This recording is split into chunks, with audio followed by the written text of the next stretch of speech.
സമയം ഇപ്പോൾ 3:30 അപ്പോൾ ഹാപ്പി വരാൻ സമയമായിട്ടുണ്ട്. അപ്പോൾ നമുക്ക് അവർക്ക് വേണ്ടി പാസ്ത ഉണ്ടാക്കാം.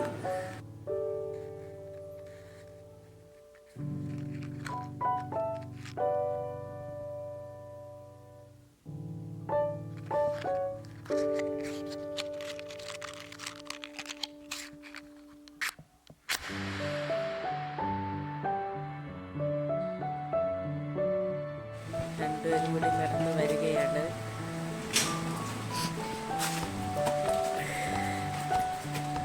ടെസ്റ്റ് പേപ്പർ ഇട്ടെന്ന് എഴുതിയാ? രണ്ടുപേരും സ്കൂളിൽ നിന്ന് വന്ന ഉടനെ ഊഞ്ഞാലാടെയാണ്. ക്ഷീണിച്ചു പോയാടെ നിങ്ങള്? അപ്പൊ ഒരു ടെസ്റ്റ് പേപ്പറൊക്കെ ഇട്ടാ? എഴുതിയല്ല? ഹാപ്പിക്കുന്ന ഡ്രോയിങ് ഇല്ലായിരുന്നോ? കഴിഞ്ഞ ഫസ്റ്റ് ഇട്ടോ? നോക്കാം. രണ്ടുപേരും അപ്പോൾ കുളിച്ചിട്ടൊക്കെ വാ. അമ്മ പാസ്ത ഉണ്ടാക്കി വെച്ചിട്ടുണ്ട്, കഴിക്കാം. കുളിച്ചിട്ട് വാ.